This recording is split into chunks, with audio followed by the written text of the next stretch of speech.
Eh bien, dans ce projet Luminaire, où nous allons parler d'un thème particulier et qui est vraiment dans le vent, qui est le transhumanisme. C'est un thème dont nous avons vraiment envie de partager. Et donc, la dernière fois, la vidéo 9e, c'était sur le bien commun. Donc, si tu ne l'as pas vue, je t'invite à la regarder. Et donc là, nous sommes sur la 10e vidéo. Ça sous-entend qu'il y a 9 autres vidéos très, très intéressantes pour retrouver ces repères parce que c'est le but de notre trio Luminaire pour retrouver nos repères dans cette nouvelle ère. Alors, sans plus tarder, maman, je vous propose que chacun puisse un petit peu se présenter brièvement pour que tout le monde puisse un petit peu nous connaître si on ne nous connaît pas encore. Karine, qui es-tu? Alors, eh bien, en effet, je m'appelle Karine Mass et je suis accompagnatrice dans la vie en étant coach et formatrice en relations humaines.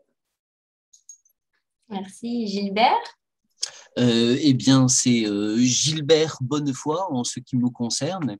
Je suis psychanalyste, j'exerce sur Paris et en Bretagne, et puis d'une manière moderne aussi via Skype ou Zoom. Merci Gilbert. Donc moi, je m'appelle Céline Roux, je suis cofondatrice de l'association qui travaille sur ce genre de projet avec vous et c'est un grand plaisir. Et donc l'association, eh bien, c'est Chocopa, qui est l'acronyme de Chenille Cocon Papillon et qui a comme mission d'aider les personnes à sortir de l'emprise. Alors, comme je disais avant, on travaille sur l'emprise sectaire, puis relationnelle, et puis maintenant, comme on s'ennuyait, hein, on s'est dit depuis 2 ans, on va travailler sur l'emprise qui gouverne notre mental. Et donc, l'idée de Luminaire, eh bien, c'est que chacun puisse retrouver ses propres repères pour ne pas se perdre dans toute cette ingénierie sociale dont Karine nous parlera dans les mois prochains avec un super beau projet. Alors, aujourd'hui, le thème, c'est le transhumanisme. Et donc, je vais vous poser à chacun, et je vais me poser la question à moi-même aussi, pourquoi, en fait, nous avons envie, tous les trois, de travailler sur ce thème. Karine. Le transhumanisme est un sujet dont on entend parler depuis plusieurs décennies déjà, mais qui est de plus en plus présent ces toutes dernières années. C'est comme si on était, nous, les êtres humains, face un peu à deux choix. Celui de suivre notre essence d'être humain et d'aller vers plus en plus de conscience de qui on est en tant qu'être souverain, en tant que cet être qui est relié au vivant avec un grand V, ou bien autre direction qui est aux antipodes, ce transhumanisme, c'est d'aller vers de l'intelligence artificielle, c'est d'aller vers un être qui serait dévoué à une machine, ou en tout cas à se transformer en une machine pour être augmenté. Et moi, ce qui m'interroge depuis le début, c'est qu'est-ce qui ferait que nous aurions besoin, en tant qu'être humain, d'être augmenté. Être augmenté, ça signifierait qu'on aurait un manque, qu'il nous manquerait des choses. Et pour aller vers quoi? Être augmenté, pour aller vers quel objectif? Pour nourrir quoi? Pour combler quel vide? Voilà, c'est en introduction, on va dire, le postulat déjà que j'ai envie de poser, c'est pourquoi cette volonté d'être augmenté et qu'est-ce qui nous manquerait prétendument en tant qu'être humain. Merci. Et toi, Gilbert, pourquoi tu avais envie de traiter ce thème? Je voulais parler du transhumanisme parce que il ne s'agit pas simplement que de la folie douce de quelques illuminés, mais bien d'un processus très sérieux qui fait l'objet d'investissements assez faramineux en termes de recherche et qui obtient des résultats concrets en termes d'amélioration mentale ou physique. En termes d'amélioration mentale, vous pouvez, par l'insertion de micropuces dans le cerveau, permettre à des personnes qui n'ont jamais rien lu de parler des œuvres en plusieurs tomes d'auteurs classiques grecs, mais avec ces mêmes micropuces, on peut aussi permettre à quelqu'un de raconter des vacances exotiques dans des pays où il n'est jamais allé, mais dont les souvenirs lui ont été artificiellement implantés. Et cette personne est persuadée d'avoir passé ses vacances là-bas. En termes biologiques, des organes d'animaux génétiquement modifiés peuvent remplacer à l'infini les organes humains, les organes défaillants, et ce n'est qu'un exemple. Donc, le problème qui, à mes yeux, se pose, c'est que sous prétexte de science, cette idéologie s'exonère de tout questionnement éthique et elle dérape vers toutes sortes de turpitudes dont les pouvoirs publics semblent refuser de vouloir penser les conséquences. Or, que deviendrait une société où un transhumanisme débridé serait la norme? C'est une vraie question. Merci Gilbert. Alors pour ma part, pourquoi ce thème m'intéresse? Parce que j'aime bien trouver l'équilibre en fait dans toute chose et que forcément dans ce qui se passe, je ressens qu'il y a beaucoup de dérives par rapport à l'intelligence artificielle.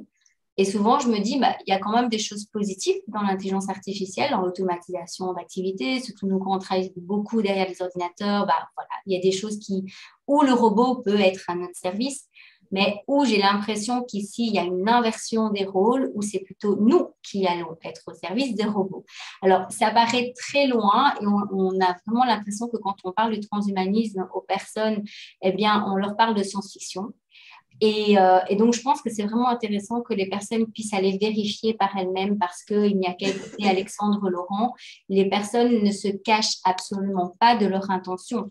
Maintenant, de savoir est-ce qu'ils vont y arriver et jusqu'où, ça, c'est une grande question parce qu'il y a quand même le facteur humain, vivant, libre arbitre, choix qui fait que c'est là parce que les personnes veulent aller vers ce transhumanisme peut-être pratiquement total et on voit derrière la photo qu'on a mis derrière notre écran où il y a le vivant qui est confronté au transhumain et où il y a des personnes qui veulent unifier en fait ces deux choses-là et où des personnes vont nous dire oui, mais finalement, on a des pacemakers, donc si on a des pacemakers, c'est une technologie, donc si on a cette technologie, pourquoi pas on irait plus loin. Et donc, comme tu le dis Gilbert, en fait, il n'y a plus d'éthique. Au nom du fait qu'il y a quelque chose qui nous aurait aidé au niveau de la technologie, on doit tout accepter. Et ça, c'est vraiment la dérive de la manipulation qui nous amène à ne plus être à l'écoute de soi. Et moi, j'étais vraiment interpellée par ce thème parce qu'il m'a fallu aussi un grand chemin pour accepter ça tout en connaissant quand même très bien la manipulation mentale parce que je pense que ça nous dépasse en fait puisque le peuple n'est au courant des réalisations technologiques que quand ça a déjà servi depuis très longtemps les besoins des hauts placés. Donc, nous sommes les derniers maillons de la chaîne. Et je pense que tout ce qu'on est en train de vivre, c'est pour aller vers là, mais sans certitude, puisque pour l'instant, on ne sait pas tout ce qui se passe. Alors, d'où vient la question? Pour vous, c'est quoi de manière... Parce que c'est quand même une notion abstraite, le transhumanisme. Ce n'est pas quelque chose qu'on vit. Dans le trans, on entend transition. Donc, quelque part, la définition que vous pourriez en donner de manière très concise, ce serait quoi? Comme ça, spontanément. Gilbert, ce serait quoi pour toi? Disons que pour rester simple, on peut dire qu'il s'agit d'un courant de pensée qui vise à se servir de la science pour augmenter les capacités physiques et mentales de l'homme jusqu'à supprimer le processus de vieillissement avec comme but ultime le fait de ne plus être confronté à la mort. Tout à fait, juste. Ouais. D'ailleurs, Alexandre Laurent parle de l'immortalité. C'est quand même l'intention primaire. Ouais. Et Karine, pour toi, ce serait quoi une définition? Ça voudrait dire qu'effectivement, la source de ce transhumanisme, c'est la peur fondamentale, viscérale de la mort. Et je me dis pourquoi certaines personnes ont cette peur viscérale de la mort. Bien, peut-être parce qu'elles pensent être, je reprends la fameuse citation de Pierre Teilhard de Chardin, être des êtres physiques qui vivent une expérience spirituelle, mais si je crois au contraire que je suis un être spirituel qui vit une expérience dans la chair, dans l'incarnation, cette peur de la mort, elle est écartée. Et tout va dépendre du coup, effectivement, de mon point de vue.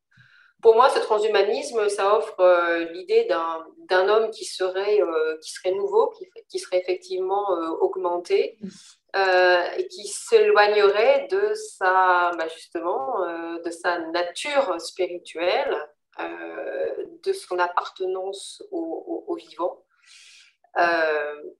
Et il serait là pour être performant, cet être. Mais encore une fois, que signifie être performant? Est-on là pour être performant? Et qu'est-ce que ça veut dire très, très concrètement?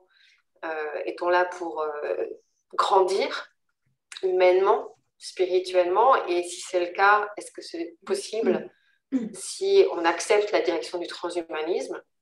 Ce sera quoi notre lien à la conscience? Ce sera quoi notre lien aux autres règnes du vivant? Aura-t-on encore la sensibilité de l'être humain? Ou au contraire, on en sera écarté et auquel cas nous deviendrions des machines performantes? Voilà, je laisse la question en suspens. Ouais.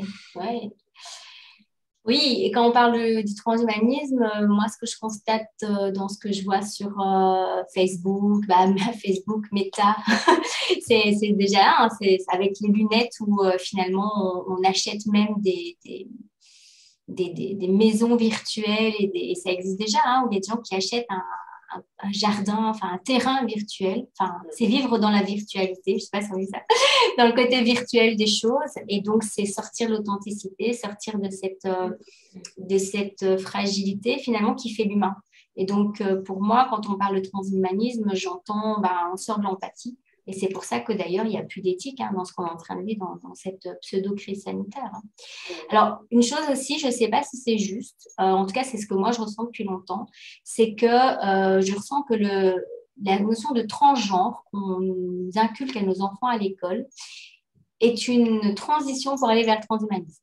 Je ne sais pas l'expliquer de manière rationnelle, mais quand j'entends qu'il y a des pronoms, nouveaux pronoms qu'on va apprendre à l'école maternelle qui ne se conjuguera ni ne s'accordera avec rien, puisque il est beau ou il est belle, on va choisir quoi finalement? Donc on revient quand même toujours à cette question du genre. Et donc je me dis, moi j'y vois une passation, on enlève le genre, homme-femme, parce que les robots, ils n'ont pas de genre finalement. Et donc quelque part, moi j'y vois ce passage de l'un à l'autre et donc je refuse ce pronom, même si je respecte les personnes qui se sentent autant hommes que femmes. Et pour moi, c'est une utilisation de quelque chose qui existe, comme voilà, l'homosexualité, c'est des choses qui ont toujours existé, c'est pas quelque chose de nouveau, ça existe aussi dans le règne animal. Et donc pour moi, ce sont des personnes à respecter, c'est une personne qui se sent dans les deux genres finalement, mais dire qu'il n'y a pas de genre, moi, ça m'amène au transhumanisme. Et donc, ce serait intéressant d'explorer le pourquoi, si on a envie de se poser cette question, mais je n'ai pas encore exploré cela de manière assez mentale pour pouvoir en dire plus. C'est mon ressenti. Alors, on y passe maintenant aux outils. Alors, Karine, tu nous en as déjà un petit peu parlé en parlant de la peur de la mort. Et donc, est-ce que tu verrais comme ça un outil que l'on pourrait mettre en place pour peut-être pour se positionner, parce que voilà, s'il y a des gens qui sont pro-transhumanisme, pourquoi pas, c'est leur choix. Mais si on est dans le fait d'avoir le libre arbitre, il faut que ce choix il soit... j'aime pas le mot consenti, parce que consentir, c'est quand même vachement péjoratif comme mot. Je trouve que c'est un mot très déviant, mais qu'on puisse choisir en âme et conscience, voilà, avec toute notre conscience et tous nos corps mental, éthérique, tout ça. Et donc, qu'est-ce que toi, tu proposerais comme outil pour qu'on soit vraiment dans cette conscience du choix? Est-ce qu'on veut être dans le transhumanisme ou dans le vivant? Un choix est un réel choix, en effet, dès lors qu'on y pose sa conscience. Sinon, ça reste des choix pris par défaut et qui nous dépassent. Donc, si j'ai envie d'exercer mon libre arbitre, effectivement, moi, je suis en tout cas particulièrement sensible, j'en parlais tout à l'heure, au vivant. Qu'est-ce que j'entends par le vivant? C'est tout ce qui est relié à la vie, c'est-à-dire cet énorme ce champ qui recouvre tout le vivant et dont nous sommes partie intégrante, nous les êtres humains.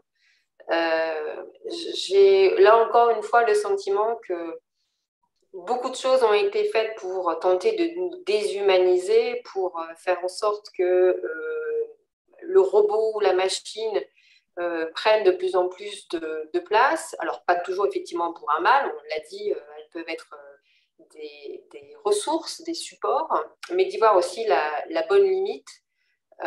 Donc, de se poser la question de c'est quoi la limite que moi j'ai envie de vivre, d'expérimenter. C'est quoi mon rapport au vivant, et puis de se poser aussi peut-être la question, en toute transparence, de quoi j'ai peur, hein, parce que, comme on disait tout à l'heure, le postulat de départ du transhumanisme, c'est cette peur de la mort, c'est cette recherche de l'immortalité. Et moi, comment je me positionne par rapport à ça? Ai-je peur ou ai-je besoin d'être immortelle? Ai-je l'envie? Ou alors j'accepte le cycle du vivant, donc celui de la naissance comme celui de la mort, et d'accepter en toute humilité, ou du coup en toute conscience, mon expérience d'être dans cette partie du vivant que là, que je vais vivre. Voilà, c'est des questions auxquelles moi, je n'ai pas forcément de réponse, ou en tout cas que j'ai envie de partager avec vous pour que chacun puisse se les poser. Merci Karine. Gilbert, est-ce que tu as un outil que tu as envie de partager pour qu'on puisse faire un choix en conscience? Disons que il me semble important de bien mettre en relief que le transhumanisme, c'est une manière moderne d'être dans la fuite et l'évitement par rapport à des épreuves principales telles que la rencontre avec la mort et le questionnement sur le mystère des origines. Je voudrais rappeler aussi que grandir et transmuter au travers de cycles, c'est la façon dont la vie procède pour sa croissance, tandis que l'imitation est la duplication de la même chose sans que jamais la mort ne vienne parachever quoi que ce soit. C'est un cercle de stagnation qui fige le vivant. Et d'ailleurs, c'est pour ça que, selon cette idéologie, l'humain doit devenir une machine pour pouvoir demeurer éternel. Donc, on ne doit plus continuer à se positionner comme des êtres irresponsables, sans âme ni esprit, qui se trouvent sur Terre comme ça par hasard et qui n'ont rien à faire de l'éthique. Le sens de la vie est une vraie question, l'origine de la vie est un vrai mystère, et la confrontation à la mort nous pousse à tenter de comprendre ce mystère. Et c'est cette forme-là d'avancer dans le monde que je propose de conserver.